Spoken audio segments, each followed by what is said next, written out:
오늘 또 그대의 최고의 날입니다. 임은미 선교사 묵상입니다. 2022년 8월 8일 월요일 최고의 날, 하나님의 시간을 맞추는 순종을 하기 원합니다. 마가복음 1장. 사람에게는 성향이라는 것이 있고 그 성향은 다 다르다고 하겠다. 나는 어떤 성향을 갖고 있을까? 나는 한국에도 SAM 스텝들이 있고 케냐에도 스텝들이 있다. SAM은 Students Arise Movement의 약자로 한국말 번역은 기독학생연맹이다. 쉽게 이해를 하려면 한국의 대학 캠퍼스 사역인 CCC를 생각하면 된다. 케냐에서 각 대학교의 캠퍼스에 성경 공부 운동을 일으키는 기독단체이면서 매년 적어도 한 번은 커다란 청년 부흥 컨퍼런스를 기획한다. 이때는 한국에서 강사님들이 오시고 우리들의 그때 행사 재정은 1억을 사용한다. 물론 그때는 한국에서 오시는 강사님들의 후원비로 그 컨퍼런스를 진행한다고 하겠다. 이 일 외에도 작고 큰 컨퍼런스와 제자 훈련 그리고 제자 훈련 시킨 사람들과 함께 케냐 내의 시골 지역을 가서 전도 사역을 하는데 여기에 이런 모든 일들을 기획하는 케냐 현지인 스텝들이 있다. 내가 케냐를 떠나 있으니 이들이 일을 하는 모든 것을 내가 함께 할 수는 없는데 내가 기대한 만큼 이들이 사역을 하지 않는다는 생각이 들어서 어제는 사역 보고서를 보내달라고 했고 오늘 아침 사역 보고서를 받았다. 사역 보고서 중 하나는 탄자니아에 컨퍼런스를 할 기획에 대한 것인데 이전에 나에게 상의가 없었던 부분이었다. 나에게 지금 재정 후원만 떠맡기게 된 상황이다. 아침에는 여기 아틀란타 시간으로 어느 분이 어떤 사역에 대한 사진 몇 개를 올리면서 그 사역에 재정 후원을 부탁해 왔다. 보통 나는 한 달을 시작하는 월 초에 거의 자동이체 수준으로 나가야 하는 사역비는 약 1천만 원이다. 그 외에 매달 기술학교 운영비는 1,500만 원 가량이다. 월 초에 이 모든 재정을 보내고 나니 재정은 약 1천만 원이 마이너스가 되어 있는 상황인지라 나의 상황을 설명해 드렸다. 얼마 전에 어느 분이 나에게 문자를 보내왔다. 내가 하는 사역이 참 당당해서 다른 사역자님들에게 보내면 그분들 중에는 자신들은 재정으로 인해 항상 어려운데 내가 한 달에 1억이나 되는 사역비로 사역을 하는 사역 소식이 불편하다고 카톡방을 나간다고 나보고 이해를 해달라고 한다. 세상에 쉬운 일이 있을까? 내가 성경 말씀 외에 자주 쓰는 말이 있다. 구원이 거저인 것은 너무 비싸서 그 구원을 값으로 살 수 없기 때문이다. 그러나 세상엔 공짜 없다.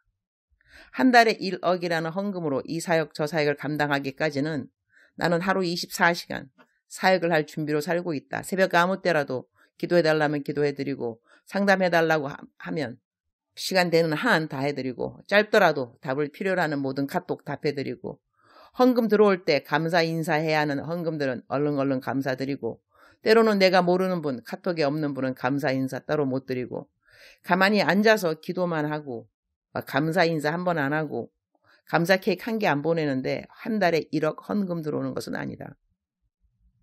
그리고 선교 헌금으로 받은 헌금 100% 정직하게 다 잘 쓴다. 이렇게 사역하는 내가 불편하게 느껴지는가? 나에게 도움을 요청하고 내가 요즘 나의 상황을 설명해 드린 분이 나를 불쌍히 여기셔서 어느 설교를 들어보라고 설교를 보내주셨다. 내가 힘 얻으라고 말이다. 감사한 말씀으로 감사한 생각으로 보내주신 설교를 들어보니 하나님의 일 열심히 하다 지친 사람들에게 하나님의 위로가 있는 설교 말씀이었다. 나 은혜 받았는가?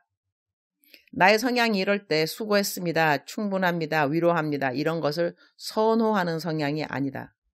나는 도전적인 것을 좋아하는 성향이다. 위로도 필요하겠지만 위로가 필요할 정도로 그렇게 죽어라 힘써 일한 일은 사실 없는 것 같다. 나는 징징거리는 것 싫어한다.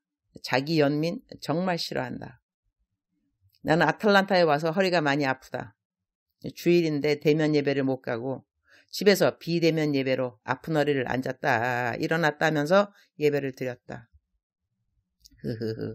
주일날 나는 설교를 해야 예배를 일어나서 드릴 수 있는디. 아자 내일이면 더 나아지리라. 마가복음 1장 45절. 그러나 그 사람이 나가서 이 일을 많이 전파하여 널리 퍼지게 하니 그러므로 예수께서 다시는 드러나게 동네에 들어가지 못하시고 오직 바깥 한적한 곳에 계셨으나 사방에서 사람들이 그에게로 나아오더라. Instead, he went out and began to talk freely, spreading the news. As a result, Jesus could no longer enter a town openly, but stayed outside in lonely places. Yet the people still came to him from everywhere. 주님이 당신이 행하신 기적을 다른 사람에게 말하지 말라고 하신 것이 있다. 말하면 더 좋은 거 아닌가? 세상 사람들에게 한 사람이라도 더 빨리 주님 행하신 기적의 일들을 말하면 더 빨리 사람들이 하나님의 아들인 예수님을 만나게 될 터인데 오늘 본문 말씀에 배경되는 성경 구절들을 그대로 옮겨본다. 마가복음 1장 40절부터 45절. 한 나병 환자가 예수께 와서 꿇어 엎드려 간구하여 이르되 원하시면 저를 깨끗하게 하실 수 있나이다. 예수께서 불쌍히 여기사 손을 내밀어 그에게 대시며 이르시되 내가 원하노니 깨끗함을 받으라 하시니 곧 나병이 그 사람에게서 떠나가고 깨끗하여진지라. 곧 보내시며 엄히 경고하사 이르시되 삼가 아무에게도 아무 말도 하지 말고 가서 내 몸을 제사장에게 보이고 내가 깨끗하게 되었으니 모세가 명한 것을 드려 그들에게 입증하라 하셨더라. 그러나 그 사람이 나가서 이 일을 많이 전파하여 널리 퍼지게 하니 그러므로 예수께서 다시는 드러나게 동네에 들어가지 못하시고 오직 바깥 한적한 곳에 계셨으나 사방에서 사람들이 그에게로 나아오더라. 예수님은 사람들이 예수님에 대하여 전파하여 가능한 빠른 시간 사람들이 예수님에 대하여 알게 되면 좋을 것 같은데도 불구하고 이 나병 환자에게는 그렇게 하지 말라고 하셨고 나병 환자는 그 말에 순종하지 않았기에 예수님은 다시는 드러나게 그 동네에 들어가지 못하셨다고 한다. 참된 순종이 무엇일까 하는 것을 생각해 본다. 참된 순종은 하나님이 말씀하시는 시간을 잘 알아듣는 것이 아닌가 그런 생각을 하게 해주는 성경 본문 말씀이라고 하겠다. 주님 오늘 또 최고의 날입니다. 하나님의 뜻을 알아도 하나님의 시간에 그 뜻을 순종하는 것이 얼마나 중요한가 하는 것을 생각하게 되어서 감사합니다. 하나님이 하신 일을 아무에게나 아무 때나 다 말한다고 해서 그것이 하나님이 기뻐하시는 때는 아닐 수 있다는 생각을 하게 해주셔서 감사합니다. 하나님이 하신 일이라도 내가 언제 누구에게 하나님이 하신 일이라고 말하여야 하나님이 원하시는 하나님의 영광이 드러나는 일이 되는지 모든 일에 더더욱 기도로 성령님의 민감하신 인도함 받기를 기도드립니다. 제가 아틀란타 왔다고 아틀란타에 있는 저희 묵상 식구들이 연락을 보내오기 시작하는 것 같습니다. 이곳에 있는 동안 제가 만나야 할 하나님의 백성들이 있을 것 같습니다. 당분간 아틀란타에서 해야 하는 만남 사역들을 잘 감당하게 도와주옵소서. 주님 사랑합니다. 주님 감사합니다. 오늘 또 우리 주님 저를 보시면서 하루 종일 기쁘시면 참 좋겠습니다. 사랑하는 그대여, 사랑하는 그대여, 출석 부르고 있습니다. 대답하셔야죠. 사랑하는 그대여, 사랑하는 그대여, 사랑하는 그대여 억만 번 더 들어도 기분이 좋은 말.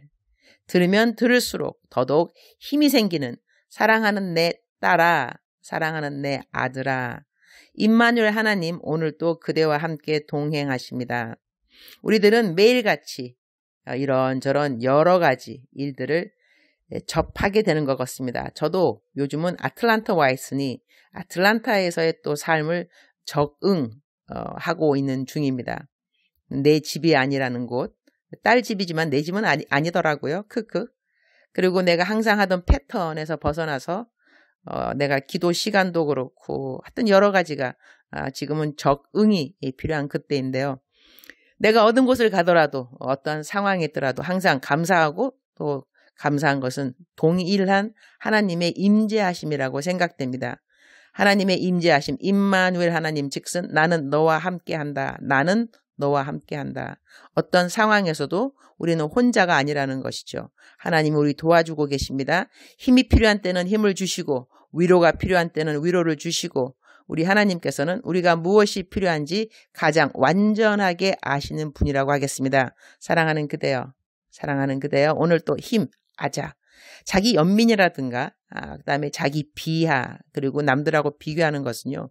우리 어떠한 상황에도 우리를 도와주는 도구가 되지 못한다는 것은 일단 알아야만 합니다. 실망감, 실패감, 좌절감 이란 것이 절대로 우리를 강하게 만드는데 도움이 되지 못한다는 것이죠. 하나님이 우리를 도와줄 수 있습니다. 하나님이 하실 수 있습니다. 성경은 오직 여호와를 앙망하는 자는 약속의 말씀 새 힘을 얻으리니 우리에게 새 힘을 주시는 하나님이신데 앞에 전제 조건이 붙어 있죠. 오직.